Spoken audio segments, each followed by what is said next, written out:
Subscribe now and press the bell icon. Bihar में monsoon शुरू होने के बाद भी वहां के लोग परेशान हैं क्योंकि जुलाई माह खत्म हो चुका है, लेकिन अभी तक अच्छी बारिश नहीं हुई है। बिहार के कई जिले ऐसे हैं जहां अब तक 50% से भी कम बारिश हुई है। पिछले 3 दशकों की बात करें तो खासकर जुलाई महीने में औसत बारिश में 112 मिमी की कमी आई है। यही वजह है कि किसानों को सूखे की समस्या का सामना करना पड़ रहा है। बाजारों में सब्जियां महंगी हो गई है, किसान परेशान है, सरकार की ओर से भी कोई खास मुआवजा नहीं मिलता, जिससे परेशानियां बढ़ रही है। बरसात नहीं होने से बहुत ज़्यादा क्षति है, बहुत ज़्यादा मतलब सारा खेत जुताया हुआ है। इस खेत में न तो कोई बिचड़ा गिरा रहे हैं, न किसी प्रकार बीज गिरा रहे हैं। उस पर अगर गिराते हैं तो उस पर कॉस्ट बहुत ज़्यादा पड़ जाता है। चूँकि पानी बरसात हो नहीं रहा है, पानी पटवन करेंगे तो उसमें बहुत ज़्यादा खर्च एक दिन में मान के चलिए कि 1-2 कट्ठे से ज़्यादा नहीं पट पाता है। अब वो भी बहुत जल्द सूख जाता है। अगर यही हालत रहा तो यहाँ के किसानों का लगभग किसान बहुत हताश हैं।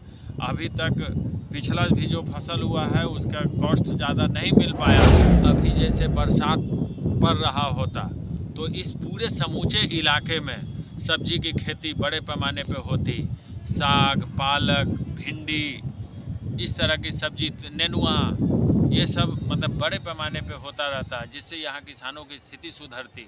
अभी की समस्या सिर्फ इस वर्ष नहीं, पिछले वर्ष भी देखेंगे आप तो पिछले वर्ष भी सामान्य वर्षा से बहुत कम प्रतिशत में वर्षा हुई। इस बार तो एकदम बिल्कुल नगण्य अभी तक है।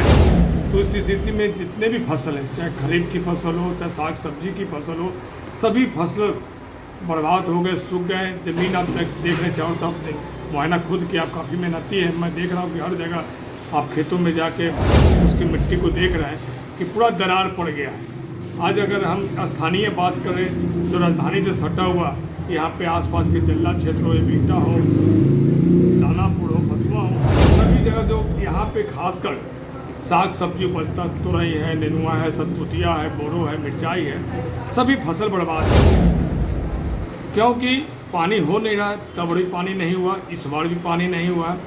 और सरकार अगर कोई मुआवजा भी देती है तो बहुत ही कम, एक सिर्फ खाना पूर्ति। हम मिसाल के तौर पर बताते हैं कि जो आसपास राजधानी में जो किसान हैं, जो पट्टे पर ज़्यादा किसानी करते हैं, लगभग 20-30 हज़ार रुपये प्रति एकड़ यहाँ पर पट्टा पर लेते हैं और 3 फसल साल में होता है।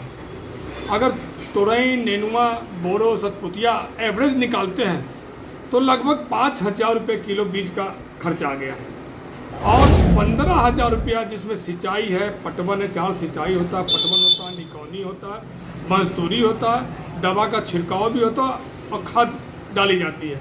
सब मिला के 50,000 रुपये प्रति एकड़ किसान को ये लागत पड़ता है। हम प्रॉफिट की तो बात बाद में करेंगे।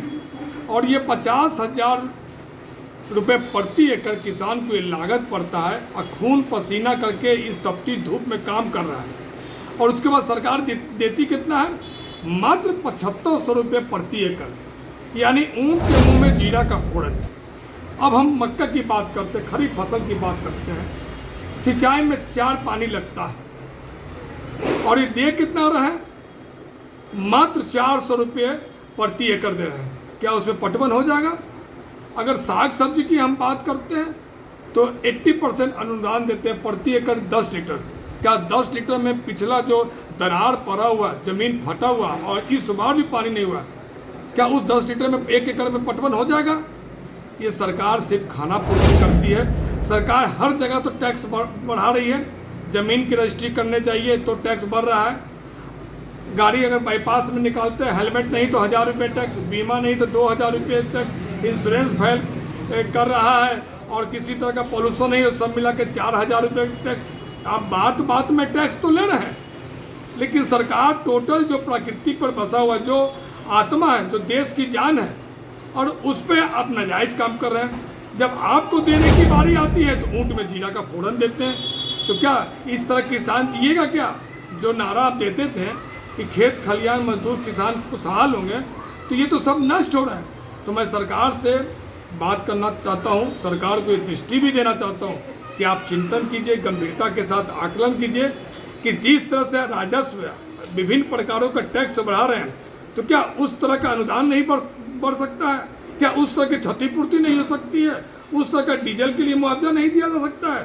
तो मैं सरकार से आग्रह भी करता हूं कि आप चिंतन करें, और जो किसान खाने को मोहताज है, जो किसान साग सब्जी उपजाता और बिहार के विभिन्न लोगों के थालियों में खाना परोसता है, उसकी आप चिंता करें। आप सिर्फ एयर कंडीशन की बात नहीं करें, आप आकर देखें कि आज की गर्मी जेठ बैसाख को भी इस सावन भादों में मात कर रहा है।